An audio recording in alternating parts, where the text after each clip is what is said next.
like them, right? But I respect them because they have an identity. They know who they are, and they're going to force you to beat them, very similar to what we are.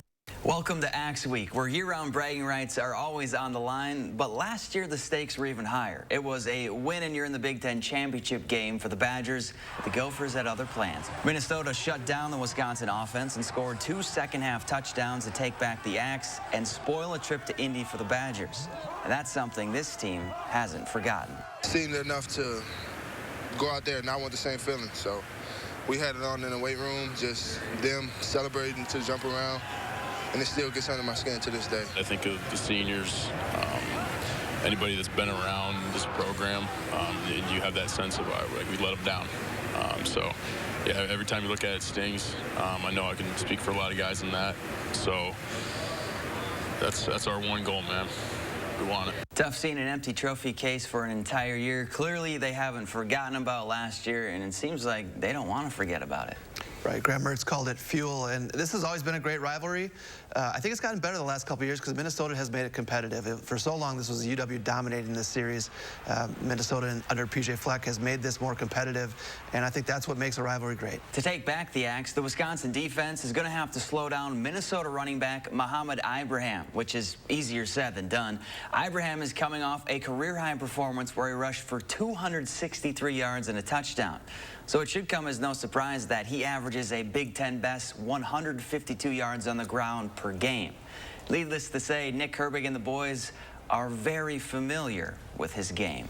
The team out west, I hate to compliment somebody, but I mean, you got to give respect where respect's due. I think he's the best player, personally, that I've ever went against. I'm ready for him to leave and move on.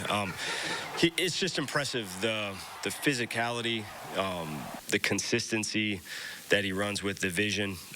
He's going to make you earn it every time you have to tackle him. He's had at least 30 carries in each of Minnesota's last 5 games, so expect a heavy dose of Ibrahim on Saturday. Right. Wisconsin's been really good against the run. Keanu Benton has kind of controlled the middle of that defensive line, and they've done a really good job stopping the run for the most part. This will be a different challenge. I mean, those 263 yards just didn't come against anybody. It was against Iowa, and we saw firsthand how good that Iowa defense is. So probably the best running back they've faced, not only this year, but in a couple of years. Besides the come-from-behind win in Lincoln to send the Badgers onto a bowl game for the 21st straight year, the other big football news, Wisconsin officially posted the head football coach job. It's open for 7 days, so technically they could name the next head coach after the Gopher game. It's expected to be Leonard, but he says he hasn't been told that yet. I'm going to have some conversations this week, and hopefully it leads in the direction I want it to go. I got about $20 if I can get some of your sources in here. There's a lot of information I'm hearing, but I haven't been told. So, yeah, I'm excited for the opportunity to really lay out my entire vision for the athletic department. We're talking about this on Monday. We both agree the job is his. It's just, when's the announcement going to come? Maybe Sunday during the Packer game? Sure, I could see them doing that. I could see them announcing it on Sunday, holding some sort of formal press conference on Monday. But I think it's obvious by now that he is the guy and is going to get the job. And I think one thing that has impressed me about Jim Leonard is not focus on him this week, right? This is a big game. Let the players get ready for this rivalry game and not make it about him. And still to come, the Axe has been missing in Madison for a year. Will the Badgers take it back? Find out after the break.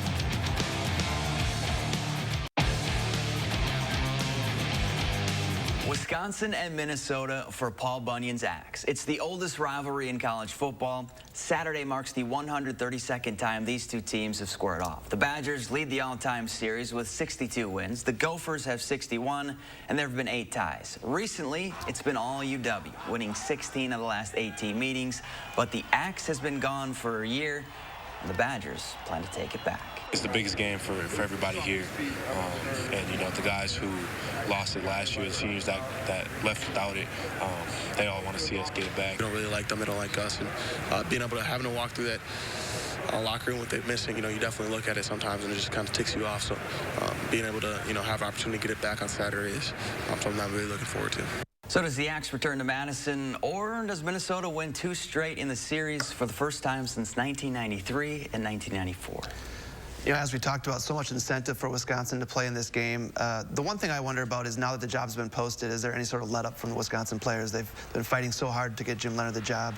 We'll see how they react to that. I'm actually picking Minnesota 20-17. It's just a gut feeling. I have nothing really to base it on. Keanu Benton has had last year's game on his phone for a year. Every time he watches it, he gets mad. That's a man I don't want to make mad. Badgers get the Axe back 24-14.